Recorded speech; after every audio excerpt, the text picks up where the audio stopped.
da terça-feira. Já deixe seu like na live e compartilhe a live com quem você acha que possa ter interesse. Hoje nós falaremos sobre disciplina e motivação com a nossa querida Bri. Oi, Bri. Oi, pessoal. Olha como ela gosta, pessoal. Olha a cara dela de feliz, ó. Viu como ela gosta? Bom, vamos chegando na live, que hoje o papo é legal pra caramba. É um assunto que eu gosto muito e provavelmente é um dos assuntos que mais me gerou bons insights na vida. Então espero que seja útil para vocês também. Peço desde já que você clique nesse aviãozinho aqui, compartilhe a live e saiba que essa live vai ficar disponível apenas por 24 horas, caso você queira revisar depois. Perfeito? O nosso assunto de hoje é disciplina versus motivação. E uma das coisas que eu mais gosto de falar, esse assunto é uma das coisas que eu mais gosto de falar, simplesmente porque as pessoas têm muita dificuldade de entender que motivação importa mais que disciplina, simplesmente porque as pessoas confundem o que é motivação e acham que disciplina é uma coisa que existe sem motivação, ou principalmente acham que as coisas são, como é que eu posso dizer, dicotômicas, né? Na existência da disciplina você não tem motivação e na existência da motivação você não tem disciplina, o que é totalmente equivocado. Ok? Então é isso, eu vou fechar os comentários aqui para não atrapalhar vocês e vamos lá. Eu estou assistindo na Netflix, e isso não é propaganda aí, Netflix, paga nós aí, ó, fazendo propaganda. Isso não é uma propaganda, tá?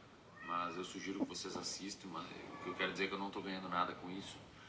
Meu jurídico sempre me sugere falar que eu não estou ganhando nada com isso, porque no tamanho que o meu Instagram é e que as lives alcançam aí, 7 da manhã, 1.800 pessoas ao vivo, eu nem sei o meu tamanho, e aí às vezes eu fico divulgando um monte de empresa, e as empresas pagam dezenas de milhares de reais para outras pessoas menor que eu divulgar elas, então, ou seja, eu sou meio burro.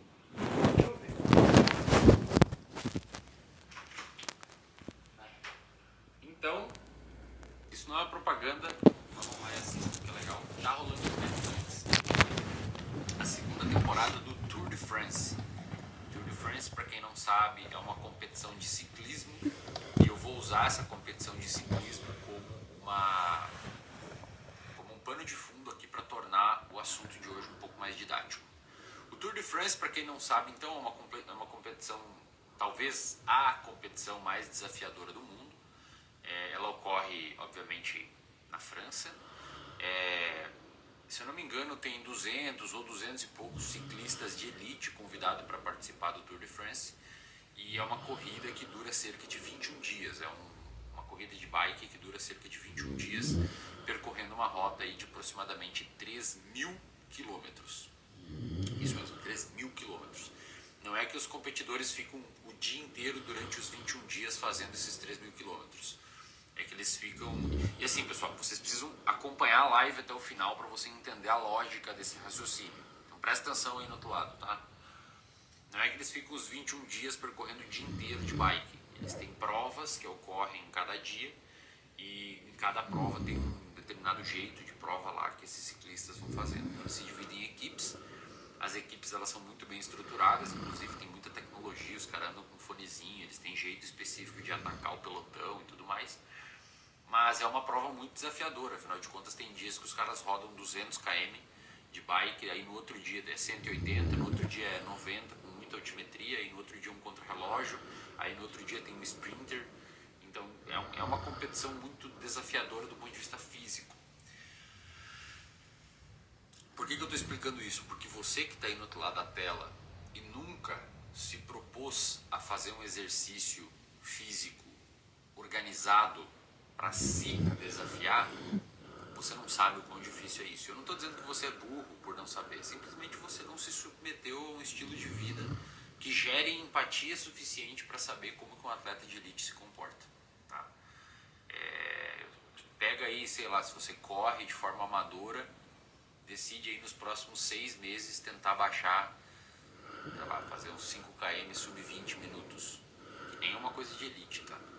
Ou sei lá, se você tá na academia, decide aí ganhar 5 quilos de massa magra com pouca gordura. Você vai começar a viver um estilo de vida que você vai olhar para os atletas e vai falar, caramba, cara, esses caras estão a dezenas de milhares de quilômetros distante de mim no que diz respeito à capacidade física. E aí você começa a admirar mais, né? Porque quem nunca fez não tem como admirar por simplesmente não saber o quão difícil é. Pode até ter uma noção, mas não sabe. E eu digo isso porque esses dias uma moça me mandou na caixinha e falou, tu nunca pensou em fazer o Tour de France? Eu falei, caramba, cara, que mundo que essa moça vive? Como é que eu vou fazer o Tour de France? Então, eu estou usando esse episódio aqui, essa série, como pano de fundo justamente por isso. São 200 ciclistas, tem subida que vai 2.400 metros de altimetria, às vezes várias vezes no mesmo dia. E é uma parada realmente muito desafiadora. Tão desafiadora que 4 pessoas, se eu não me engano 5 agora, já morreram nessa prova, tá? Fazendo essa prova. Um deles teve insuficiência cardíaca, tá? Após tomar grandes doses de anfetamina para melhorar o desempenho. Eu estou falando isso porque eu quero mostrar a dificuldade disso que tem a ver com motivação. As pessoas vão entender o que motiva um cara a fazer isso. A gente está trabalhando aqui um background da aula de motivação, um pano de fundo da aula de motivação para vocês entenderem. Então morreu de insuficiência cardíaca. Outros tentaram também melhorar o desempenho com utilização de alguma droga e acabaram falecendo, tá? Alguns usaram eritropoetina para aumentar a produção de glóbulos vermelhos, que engrossa o sangue e acabou tendo um derrame ou um ataque cardíaco durante o rolê. E teve um cara que até fez transfusão de sangue para tentar melhorar o desempenho, podendo aí se expor potencialmente a doenças como HIV ou hepatite, né? Agora no Tour de Suisse, que é uma prova parecida, com os mesmos moldes, ano passado morreu um moleque que, se eu não me engano, ele tinha 23 anos. Ele foi fazer uma curva e acabou entrando reto na curva e acabou falecendo. Só para vocês terem ideia, nas descidas, os caras atingem mais ou menos 100 a 110 km por hora de velocidade de bike, em cima de uma bicicleta com um pneuzinho dessa grossura. O capacete é só aqui em cima, cara, não tapa nem o rosto. E a blusa que eles usam é uma lãzinha, uma malhazinha mais fina que a minha camiseta. Ou seja, se cair, acabou. 100 km por hora. Se numa moto já é bizarro 100 km por hora, imagina numa bicicleta, tá? E aí a gente fica pensando, né? Que diabos leva um cara a fazer este negócio, né? Porque dentro do mundo animal a gente tem alguns exemplos de animais que fazem coisas, digamos que muito bizarras em termos de esforço e perigo. Por exemplo, existe um salmão, o salmão do Pacífico, muitos têm dentro da sua janela de vida, eles percorrem riachos e montanhas no outono para tentar subir esses riachos e essas montanhas, mas digamos que o prêmio é acasalar e deixar dezenas de descendentes, né? Centenas de descendentes, ou talvez milhares de descendentes, já que peixe, enfim. Tem um outro tipo de animal que é a andorinha do mar. Elas podem, na sua vida, voar uma rota de migração de 70 mil quilômetros por ano, mas digamos que o prêmio é a andorinha conseguir alcançar quase como se fosse um oásis perpétuo num verão, né, com áreas de alimentação e sol o resto da vida delas, e portanto elas viveriam, entre aspas, felizes para sempre, né? O vencedor do Tour de France ganha o que vencendo o Tour de France? Eu dou a resposta para você: uma camisa amarela. Eles fazem tudo isso por uma camisa amarela, que você compra na 25 de março em São Paulo por, sei lá, R$80. Obviamente existe todo um prestígio por trás do vencedor. Se eu não me engano, os caras ganham aí por volta de 300 a 400 mil euros em média por ano de salário. que vou te falar, cara, convenhamos, cara, entre nós não é um salário absurdamente grande, levando em consideração o amontoado de esforço que esses caras movem para estar lá e o perigo que eles correm, né? É um risco de vida real. Só que isso acontece agora, cara, que o Tour de France tá na Netflix, que tá famoso e tudo mais. O Tour de France lá no início não tinha isso. Os caras faziam tudo isso com equipamento pior, com tudo pior. Cara, teve gente já no Tour de France que tava no final do Tour de France e eles podem ir com carro de apoio, né? O carro de apoio pode ir perto deles, dependendo do lugar que eles estão, principalmente em subidas, que o cara vai mais devagar. Teve gente no Tour de France que tava com soro na veia enquanto eles estavam andando de bike de soro, o cara no carro do lado segurando uma bolsa de soro e o cara tava na competição recebendo soro enquanto tava andando. E isso pode, tá? Eles têm ajuda, tem fone, dá pra dar água pra eles tudo. Olha que louco, cara. O cara tava recebendo soro, velho, e não parou de pedalar. Não parou de pedalar. Eu sei que pra você talvez isso não seja muito... que tem demais ele falando isso. Ou quando você vai assistir o Tour de France na Netflix, você vai ver lá e vai falar, mas não tem nada demais. Mas quando um neurocientista que estuda motivação e um psicólogo que é bem da vertente comportamental, cognitiva comportamental, vê esses negócios, cara, eu fico maluco. Eu nem assisto muito porque eu perco o sono às vezes. Eu fico louco, eu falo, caralho, eu fico imaginando que maquinaria que tá tec no cérebro desse cara pra fazer ele continuar pedalando enquanto ele tá recebendo soro, velho. Uma coisa você tá, sei lá, cara, lutando enquanto tu tá totalmente machucado pra salvar um filho teu. Sabe qual é? Sei lá, velho, tu quebrou o braço e tem que continuar andando uma distância gigantesca pra levar o teu filho no médico porque ele tá morrendo. Uma motivação assim, eu não ficaria como um neurocientista meio falando, cara, por que ele tá fazendo isso? Agora um cara fazendo isso pra receber uma camisa amarela, é um pedaço de pano tingido com pigmentos amarelos. Por que o cara faz isso? Aí entra a nossa alta capacidade de associar coisas dentro de acordo com a nossa capacidade cerebral. Então, só para dizer para vocês uma coisa aqui, ó. Deixa eu abrir aqui meu roteirinho. Eu tento fazer live para esses roteiros, porque eu gosto de respeitar o tempo de vocês e aí eu não quero ficar enrolando vocês aqui, entendeu?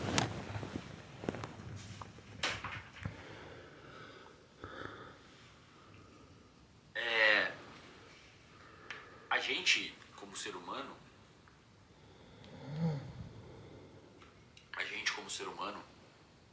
tem uma capacidade muito peculiar e, digamos que, singular de associar coisas que não tem sentido nenhum, tá? Vou te dar um exemplo. Se você chegar num restaurante e ter uma pessoa com, sei lá, velho, digamos que tem uma pessoa com um sari ou um paletó Nehru. Talvez vocês nem saibam o que é isso. A pessoa tá se vestida parecido com um monge, sabe? Cara com coque, né?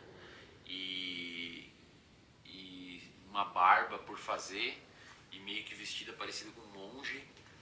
E no outro lado você tem um cara com uma camiseta xadrez, uma fivela grandona com o desenho de um boi e um chapéu de cowboy.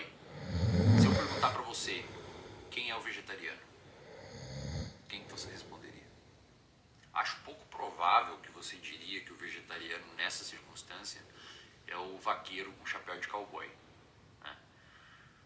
Você provavelmente diria que é a outra pessoa. Por quê? Porque socialmente se criou um estereótipo de que vegetarianos se vestem daquela forma e vaqueiros com chapéu de cowboy comem carne, correto? Só que em termos literais, digamos assim, em termos práticos, não existe uma associação intrínseca entre usar chapéu e camisa xadrez com comer carne. É apenas uma criação que a gente fez como sociedade, sacou? Da mesma forma o vegetariano é uma criação que a gente fez como sociedade. Inclusive muitas vezes o seu preconceito criado, um preconceito criado, ele é totalmente esfacelado e quebrado pela realidade, né? Eu acho muito legal, particularmente quando isso acontece. É tipo quando eu chego a comprar uma coisa cara, com as minhas tatuagens nas mãos e os atendentes meio que cagam pra mim, sabe? Aí depois um ou outro chega a bater uma foto, aí ele vê que eu sou uma pessoa famosa e do nada começa a me atender bem. Eu me divirto, eu não fico bravo, eu me divirto, geralmente eu me divirto. E eu vejo que a pessoa ficou meio envergonhada e aí sim que eu me aproveito dessa situação para deixá-la mais envergonhada ainda. Particularmente gosto bastante disso. Mas não existe essa associação exata, né? É uma criação que a gente faz. E a gente chama isso, dentro de algumas vertentes, principalmente da antropologia, de marcadores arbitrários. Tá? E a gente consegue fazer, inclusive, isso com ratos. Se você pega, por exemplo, ou melhor, o famoso cão do Pavlov. Né? O cão do Pavlov, para quem não sabe, presta atenção nesse desenho aqui, que vai ter tudo a ver com essa parada do Tour de France. O cão do Pavlov, para quem não sabe, o Pavlov foi um psicólogo importante no desenvolvimento de alguns entendimentos sobre estímulo-resposta, e ele mostrou que quando ele pega um cãozinho e dá o bife pro cachorro cheirar, o cachorro cheirava o bife, ele salivava, e quando ele salivava ou cheirava o bife, o Pavlov batia um sino no ouvido do cachorro. O que ele começou a perceber depois de um tempo? Ele começou a perceber que só bater o sino, sem a presença da carne, fazia o cachorro salivar. Então veja, um sino batendo por si só não gera o reflexo de salivação. Concordam? Não gera o reflexo de salivação. Agora, quando você associa o barulho do sino com um estímulo que gera o reflexo de salivação, aí sim o cachorro associa as duas coisas e começa a ter a resposta fisiológica frente a um barulho que nada tinha a ver com salivar. Até onde eu sei, cachorro não saliva ouvindo barulho de sino. Né? O que outras pesquisas começaram a mostrar depois? Né? Principalmente uma específica que foi relacionada a isso.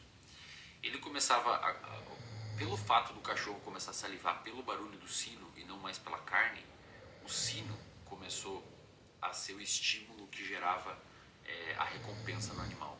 E outros estudos foram mostrando que quando você olha o sistema de recompensa desse cachorrinho, ou no caso eles fizeram com primatas, mas o desenho experimental foi o mesmo, quando você olha o sistema de recompensa, o sistema envolvido com motivação desses animais, o animal começa a não ter mais pico de ativação de dopamina quando recebe o bife, né, nesse exemplo, mas ele começa a ter pico de produção de dopamina quando o sino toca.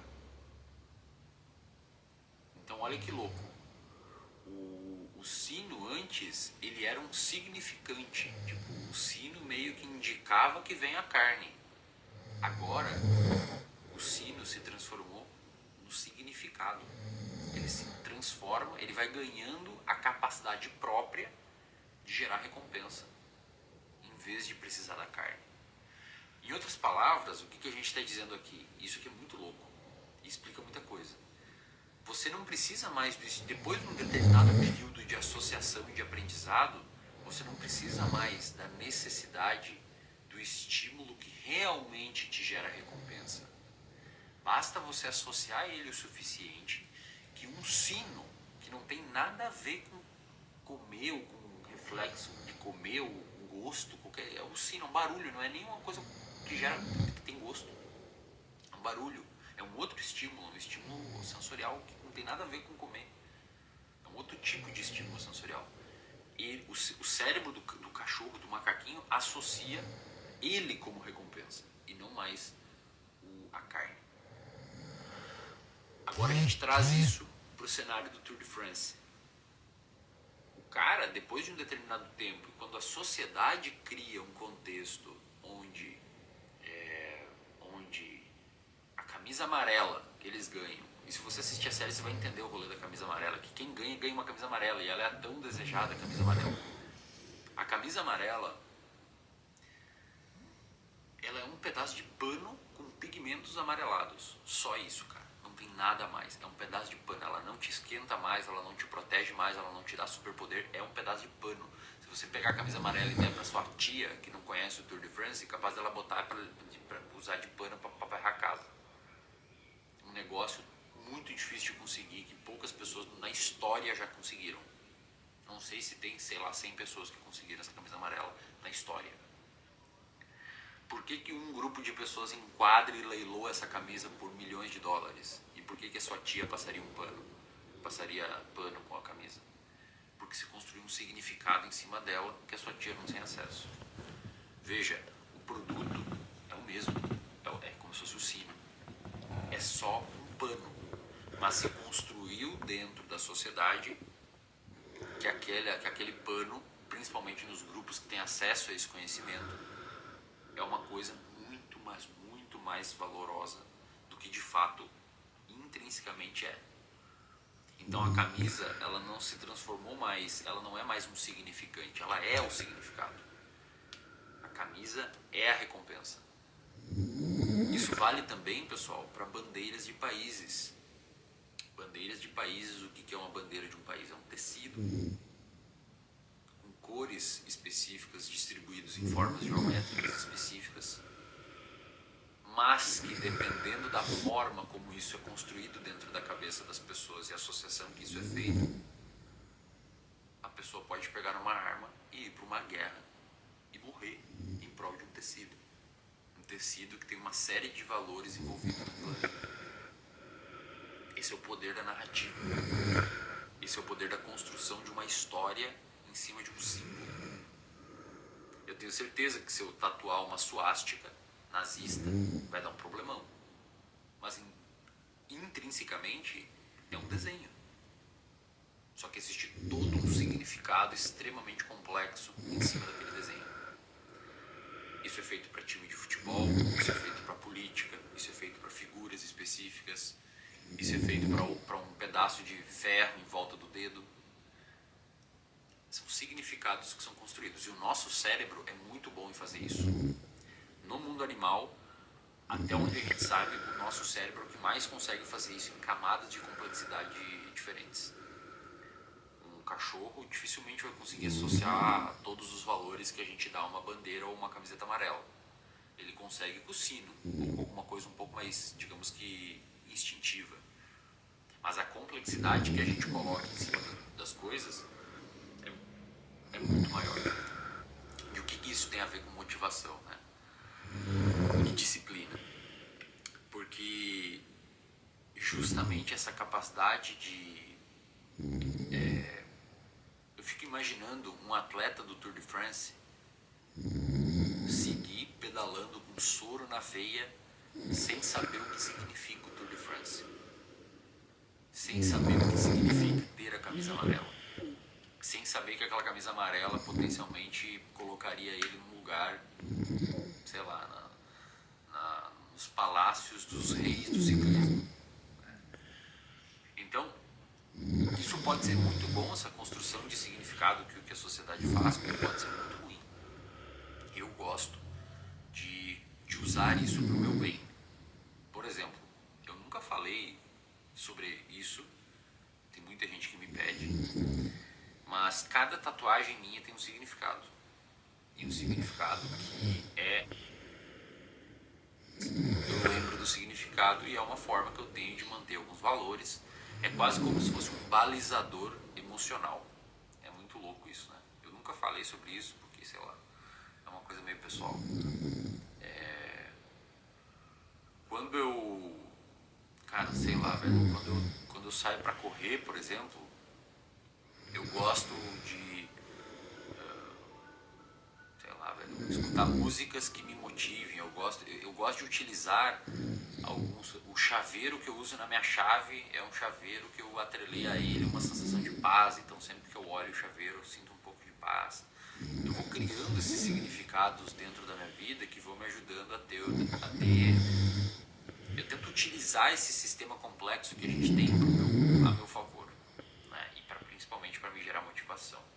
Porque a galera hoje em dia confunde muito motivação com euforia, com alegria, com desejo, com, sei lá, com bater palma e com gritar. Mas na verdade motivação é simplesmente você ter um motivo claro para a sua ação. Eu tenho certeza que o cara que está no Tour de France tomando soro na veia enquanto está se deteriorando e ainda faltam centenas de quilômetros para acabar, ele tem um motivo muito claro para essa ação, mesmo que o motivo seja um pedaço de pano com pigmentos amarelos.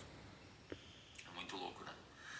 Então às vezes a galera fala, mas não tem motivação para nada. Não, você simplesmente não conseguiu encontrar. Você simplesmente não sabe qual é a sua motivação. E aí a gente entra no famoso experimento do Wolfram Schultz, que quem é aluno do reservatório de dopamina e está aqui assistindo já sabe de cor esse experimento, mas provavelmente tem muita gente aqui que não sabe, então eu vou falar aqui para a galera. Wolfram Schultz foi um dos professores, um alemão que estuda o sistema dopaminérgico há décadas já, e provavelmente um dos caras que mais contribuiu para o nosso entendimento sobre como o nosso sistema motivacional funciona. Na década de 90 e início dos anos 2000, a gente tinha uma ideia de que o neurotransmissor dopamina ele tinha uma relação muito forte com recompensa. E o Schultz desenhou um experimento em macacos tentando confirmar essa hipótese, né? Essa era a hipótese que ele tinha. Ele fez um experimento para testar essa hipótese como a ciência. Ele fez um experimento onde o macaquinho ficava sentado numa cadeira e dentro do cérebro do macaquinho foram colocados eletrodos no sistema de recompensa, principalmente no estriado ventral, tá? No núcleo accumbens. É o sistema de recompensa nosso. O desenho experimental envolvia o macaquinho aprender que dentro de uma mamadeira tinha um suco. Eles adoram suco, né? Eles gostam muito de beber suco. Então o Wolfram Schultz, o time dele lá, né? Ele não deve ter feito experimento, só desenhou. O time dele deu a mamadeirinha pro macaco, uma mamadeirinha colorida lá para ele identificar realmente que era aquilo, não um estímulo discriminativo bem forte. E o macaquinho, depois que aprendeu que dentro da mamadeira tinha suco, existia um desenho experimental onde o macaquinho podia apertar um botão depois de ver uma luz acender no teto, piscava uma luz no teto, o macaquinho apertava 10 vezes um botãozinho, fazia um trabalho ali manual de apertar um botãozinho e a mamadeira vinha para ele com aquele suco dentro. O que o Wolfram Schultz descobriu?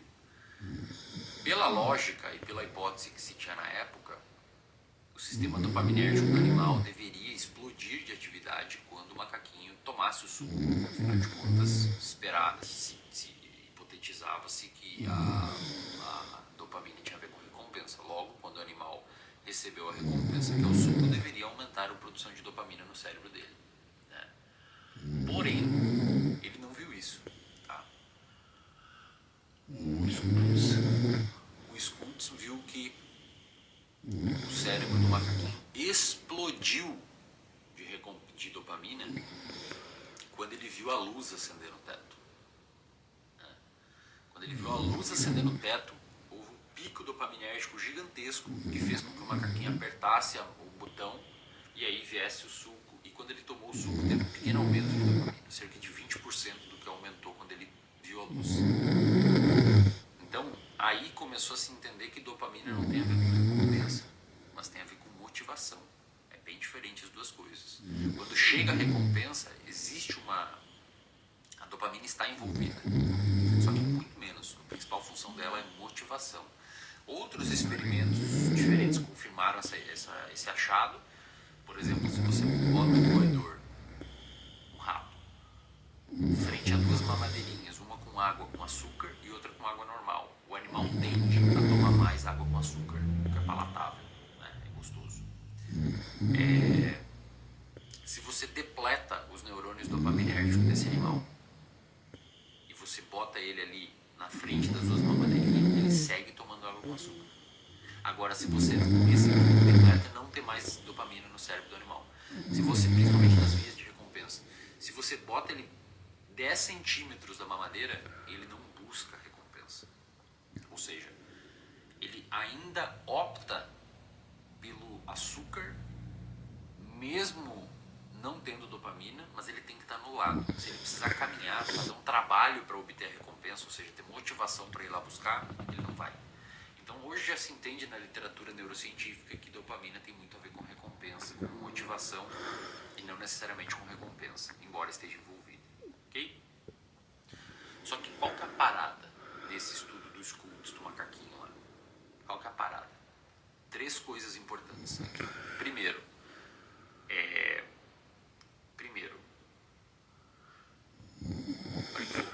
se recompensa é 100% certa, digamos assim, 100% das vezes que acende a luz, ele aperta o botão, vem a mamadeira, o sistema de recompensa do macaco para de se ativar.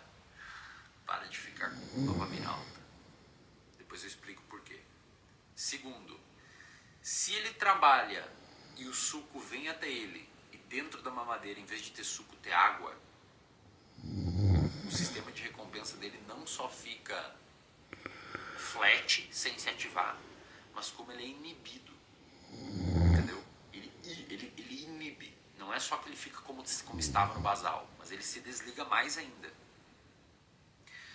Isso é o que a gente chama, ou sente popularmente, como frustração. Isso é frustração. Você tem um pico de expectativa, tipo, vai vir, eu vou trabalhar forte, apertar esses 10 vezes esse botão aqui e aquele suco gostoso, maravilhoso vai vir até mim. Aí chega a água. É louco porque o nosso cérebro é sacanagem, né? Ele não é 8 ou 80, ele é 80 ou menos 80. Ele não tem meio termo. Ou o macaquinho fica muito faceiro, motivado e feliz com aquele negócio lá, ou ele fica muito triste, muito frustrado. Isso serve pra nós, cara. Você vê uma pizza maravilhosa no iFood, aí tá lá uma foto bonita, você pede, dopamina explode, né? Expectativa de comer uma pizza muito boa. Chega, é um bagulho ruim, frio, atrasou. Você não só fica no basal, você fica frustrado. Isso serve pra qualquer outra coisa. Uma prova da faculdade que você achou que foi bem, foi muito mal, frustrou pra caramba. Uma corrida que você achou, hoje eu tô bem, vou dar uma corridona, vou dar um treinão, foi muito mal, quebrou, frustração. Isso é frustração. Isso é frustração. É uma expectativa muito alta que não foi atingida. Isso é frustração. Você achou que estava aqui, aconteceu isso, esse delta é frustração. Tá?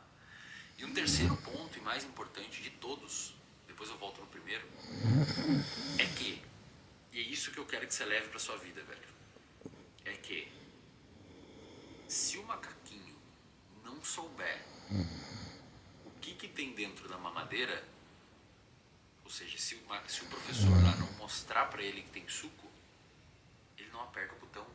A luz não significa nada para ele. A luz que gera motivação para ele apertar, a luz para ele é o que dá o gás para ele apertar o botão. Porque ele associou o que tem dentro da mamadeira com uma coisa gostosa. A mamadeira para ele, no experimento, é a camisa amarela. A mamadeira para ele é o marcador arbitrário, é o chapéu de cowboy. Ele associou a cor da mamadeira com uma coisa gostosa. E ele faz todo o resto, ele trabalha para obter aquela recompensa. Por quê? Porque ele sabe qual é a recompensa. Se o Skulls não mostra o suco, simplesmente o macaquinho não vai fazer nada. Zero. Ele não vai trabalhar. A luz para ele vai acender, ele nem olha, ele fica olhando para frente. Por quê? Porque ele não aprendeu qual é a recompensa que tem. Ele não sabe que tem uma recompensa lá. É por isso que dentro do reservatório de dopamina, que é o plano de assinatura que eu tenho, onde eu ensino conteúdos de neurociência e comportamento, a gente tem uma aula, que é a aula 003, intitulada Qual é o seu suco? Inclusive deu origem a esse quadro aqui, ó. Qual o seu suco? Olha que quadro bonitão. Por quê? Porque nessa aula eu faço essa reflexão e me mostro esse estudo com todos os gráficos lá. Porque se você que tem do outro lado não souber qual é o seu suco, que motivação você vai ter, cara? É por isso que muitos de vocês caem no bait da internet hoje, que disciplina importa mais que motivação. Não existe isso. Ah, cara, matei um cara que é mega disciplinado e consegue fazer as coisas independente da motivação. Não, ele é um cara hiper motivado. Simplesmente isso. Só que a gente enxerga isso como... Não existe no cérebro uma rota química de disciplina. Existe do hábito. Só que olha que curioso. O que precede a cristalização via neuroplasticidade de um circuito de hábito são os circuitos motivacionais.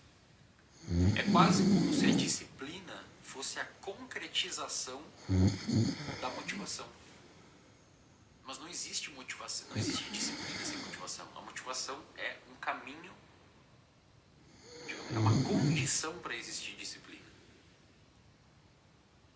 Não tem neurotransmissor, vias de neurônios ou áreas do cérebro que sustentam um comportamento de disciplina sem o substrato motivacional. A gente sequer sabe onde está no cérebro a disciplina. Só que popularmente se entende que disciplina é mais importante porque o pessoal não sabe de neurociência. Simplesmente isso. Pergunte para qualquer neurocientista que você conheça aí, que de fato é um neurocientista, né? Porque hoje todo mundo coloca neuro na frente e nunca estudou neurociência. Pergunte aí para quem fez mestrado, doutorado em neurociência, que de fato estudou neurociência. Pergunte para ele, cara, motivação não importa, o que importa é disciplina. Muito provavelmente 99% dos neurocientistas vão dizer que você está louco, cara. Você está despirocou. Então a parada é, para de tentar focar nisso daqui, disciplina, eu preciso ter disciplina. Você não vai ter, cara. Você pode ter picos de disciplina, picos de... Mas se não tiver uma recompensa atrelada, e recompensa não é comer chocolate ou, sei lá, usar droga, ou jogar videogame. Recompensa é muito mais que isso, cara. Recompensa é você ter uma configuração comportamental que te dê doses de recompensa de forma intermitente e até de certa forma desproporcional durante a sua vida. É por isso que você tem que criar uma configuração de contexto que esteja atrelado aos seus valores. Aí você tem recompensa infinita. Isso, cara, é hackear a vida. Quando você falar, eu quero o biohacking, os caras que ensinam a hackear o comportamento, hackear o comportamento, sabe o que é hackear o comportamento de fato? Você achar a tua praia, cara. Quando tu achar a tua praia, acabou, é game over. Você zerou a vida. É só uma questão de tempo até acontecer. Por quê? Porque se o seu comportamento de excelência depender de, como é que eu posso dizer, de fôlegos, de doses específicas de motivação e não de uma coisa completamente flat, você pode ter picos, mas tem que ter um basal muito bom. Se o seu comportamento depender dos picos, ferrou. Entendeu? Ferrou. Porque aí você vai ter picos de fazer coisas, que é o que provavelmente acontece com muitos de vocês. Você vai ter picos de vontades de fazer coisas, mas aí você é aquela pessoa que faz dieta por 5 dias. Você é aquela pessoa que treina por 2 semanas e desiste. Você que é aquela pessoa que pega um livro para ler, né? E você lê 15 páginas e não lê mais. Porque simplesmente você está colocando o teu foco no lugar errado. Quem te ensinou não entende de comportamento. Quem te ensinou não entende de motivação. Quem te ensinou não entende de neurociência. É uma pessoa qualquer que viu que é fácil enganar bobo na internet e aí resolve te ensinar e você cai. Aí você tenta aplicar e nunca funciona. Eu vou falar do RD aqui porque é o meu case, né? O reservatório de dopamina, que é R$39,90 por mês no plano anual, tem mais de 130 aulas minhas e nasceu há 2 anos e meio atrás. Já passaram lá por dentro mais de 190 mil pessoas. Tem noção disso? Em 2 anos e meio? Simplesmente é impossível um produto ruim ter esse tipo de às vezes eu vejo, cara, os criativos, os anúncios do RD rodando por aí, eu vou ver os comentários, é uma galera falando assinem. Prova social natural, ninguém pediu para essas pessoas comentar, cara. As pessoas se encontram, olha que louco isso, velho, olha que louco isso. Domingo passado, ou sábado e domingo passado, teve uma movimentação nacional dos reservatórios de dopamina das cidades do Brasil, que eles se unem para fazer piquenique, correr, jogar, estudar, fazer clube do livro e ter apresentação para treinar, falar em público. Eles fizeram uma movimentação nacional para doar sangue, velho. Tem noção disso? Eu fico arrepiado. É muito louco, cara. Por quê? Porque eu decidi colocar todos esses conhecimentos lá dentro. Isso que eu dei numa live aqui é o arranhão de uma aula. Tem mais de 130 minha. Aula de hábito, aula de relacionamento, aula de criatividade. Tudo baseado em estudos. E aí vocês ficam querendo, não, porque disciplina, 90%. Eu vejo às vezes os caras usando umas camisetas, velho, é uma vergonha. 99% disciplina, 1% motivação. Eu olho aquilo e falo, cara, olhando assim, eu fico olhando, falo, cara, é um cara que escrito, tipo, eu sou burro na camiseta, eu leio dessa forma, né? Eu sou uma pessoa, só que, coitado, não sabe, né, cara? A pessoa não sabe. É por isso que a galera tem esses picos de vontade e decaem depois, porque não sabem o que motivado o nosso comportamento. Tá? Se você é aluno do reservatório de dopamina, eu vou pedir um negócio pra você. Eu vou salvar essa live por 24 horas. E eu quero que você comente nessa live aqui se vale a pena a galera que está assistindo entrar na RD ou não. Comenta lá. Eu vou salvar essa live e comenta lá. E se você não é aluno e está assistindo essa live, comenta ali na live, cara. Você me dá substrato motivacional para continuar vindo aqui toda terça-feira. Eu tô com uma cara de cansado, normal, pós-cursos, G4, tô exausto. Mas se você comenta lá, você me dá uma recompensa para eu voltar aqui e fazer sempre essas lives nas terças-feiras, tá? Então, assim, o que leva um ciclista no Tour de France? Continuar pedalando, mesmo tomando soro, cara.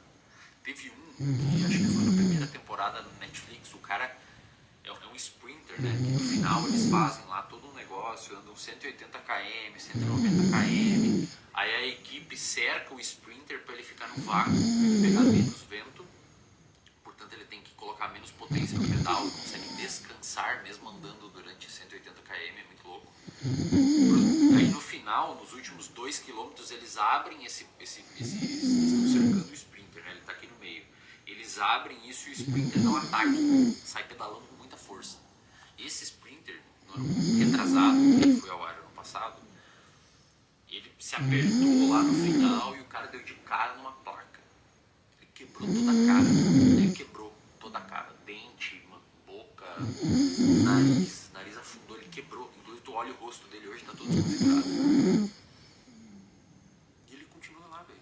Pedalando. Você fala, cara, esse cara ele precisa disso pra sobreviver. Não precisa, cara. O cara quando chega nesse nível de profissionalismo dentro do ciclismo, ele pode ser coach, treinador. O cara vai ter o resto da vida aluno e pode cobrar bem caro porque foi um ciclista do Tour de France. Financeiramente, esse cara nunca mais vai ter problema na vida. Mas ele segue lá, velho, em busca de uma camiseta mundial. Tipo, what the fuck? Sabe? Isso é motivação, cara. E quando você pega a tua praia e encontra a veia, acabou. Você vai virar na vida. É só questão de tempo, é só esperar acontecer. Porque nada é mais forte que uma pessoa motivada. Tenha medo de pessoas motivadas, cara. Fique com o off fechado por pessoas motivadas. Se você tem um concorrente hiper motivado, tenha medo. Inclusive no Tour de France, esse Tour de France está especialmente bom para falar de motivação, porque ontem eu estava assistindo um episódio, acho que foi o 5º, e o cara que ganhou, sabe quem que ganhou ontem? Lembra que eu disse no início da live que do Tour de Suisse no ano passado, o cara morreu, ele caiu numa ribanceira, um moleque de 22, 23 anos. Ontem, quem ganhou uma prova que digamos que era para ser esse moleque que morreu, ele era meio que um favorito para ganhar essa prova, que envolvia escalar, eles chamam de escalar em subida de bike, né, que são os escaladores. Esse moleque que venceu ontem é parceiro do que morreu, entendeu? Pobre, sai, meu, entra aí, é parceiro do que morreu. E ele falou no começo da corrida, da etapa que eu vi ontem. E ele estava escrito até no macaquinho dele, Ride for Dino. Ride for Dino. Tipo, correndo pelo Dino. Que é o nome do moleque lá que morreu, do amigo dele. E esse cara, velho, ele nem era um dos favoritos para vencer essa etapa. Só que depois ele falou, cara, eu só lembrava do Dino. Eu só lembrava do meu amigo que morreu. E eu falava, eu quero dar pra ele essa vitória. E ele, dava pra ver, cara. Esse cara levou o corpo no limite que ele nunca tinha descoberto que poderia levar. Por quê? Ele tava hiper motivado. Ele tinha um baita do motivo. Motivação é motivo pra ação. Que é um motivo maior pra uma ação de continuar pedalando que você lembrar que teu amigo morreu e você quer dar aquela vitória pra ele? Cara, se um cara desses é meu concorrente, eu já sei que ferrou. Eu sei isso aí ferrou, cara. Vai ser uma tranqueira se eu conseguir ganhar, porque esse cara vai esgotar todas as fibras do corpo dele, dando força naquela corrida. Isso é motivação. É quando um pai fumante que nunca conseguiu parar de fumar, para de fumar porque o filho nasceu. Ele tem um motivo para a ação. Ele tem um belo motivo para a ação. Só que você tem que saber, cara. Então você que está assistindo, eu convido você a conhecer o reservatório de dopamina. Como eu falei aqui, dopamina é motivação, não é recompensa. Não confunda as coisas. Por que vocês acham que o RD tem esse nome? Reservatório de dopamina.